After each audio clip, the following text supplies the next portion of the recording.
Mu kusaba kwa wamu okuyindidde ku kanisa ya Christianity Focus Center Mengo Kisenyi, omulabirizi Daudi Kiganda afalaasida abakkiriza okwongera okufuulanga Katonda nnamba emu mu buli kye bakola kibasobozesa okutuukiriza ebiruubirirwa byabwe kubanga nabajja kubafuula nnamba emu mu buli kimu. Omulabirizi Kiganda agamba nti n'ebyawandiikibwa biraga nti tuli mitwe si mikira, wadde ng'emirundi mingi bikyuka abantu ne babeera emikira mu kifo ky'emitwe. Omulabirizi agamba nti kino kibeerawo singa abantu bafuula Katonda nnamba endala olwo ne bakulembezanga ebirala oba abaagalwa baabwe, wabula singa abantu bagoberera amakulu g'ebyawandiikibwa nga mu kitabo ekyakuva essula ya 34 olunyiriro 19 Katonda mwategeereza abakkiriza okumuwanga ebibereberye byabwe, kibeera kiraga nti Katonda gwe bakulembeza mu kifo ekisooka buli kiseera. Bw'otunuulira ekyagambisanga Mukama nti munaaleetanga ebibereberye byammwe byonna mu kitabo kyakuva essula eya 34 olunyiriro 19 n'aga nti ebibereberye byonna binaabanga byange,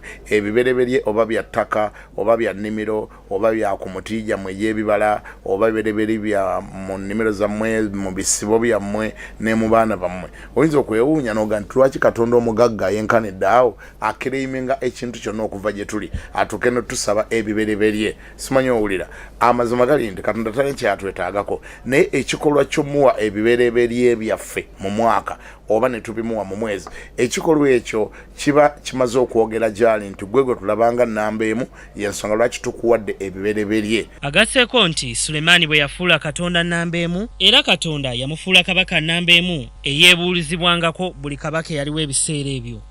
Wabula omuntu alowooza nti ajja kubeera nnamba emu nga takolaganye na Katonda, oyo ajja kubeera mwavu nnyo kubanga ne Bayibuli ekyogera. Genda osome ba Ssekabaka ekisooka essula 3 olunyiriro 3. Bayibuli egamba nti Sulemaani n'ayagala Mukama n'amufuula nnamba emu bwe yamuwa ssaddaaka ez'ente 1000. Yafuula Katonda ennamba emu ne Katonda n'amufuula nnamba emu. Mufule nnamba emu agenda kufula nnamba emu. Mugagga ina aliyo nga tolina Katonda era nga goloza nti naba osobodde okuŋŋaanya by'okuŋŋaanya nga tolina Katonda. Njagala nti oli mwavu nnyo, weetaaga Mukama, weetaaga Yesu akuyamba akugaggawaze. Ssenyonga Beka Mulinde, Kibwika Steven, KTV Amalindirire. Bitegedde eby'omwaka guno ebiranyamba omwaka guno okufuuka nnamba emu.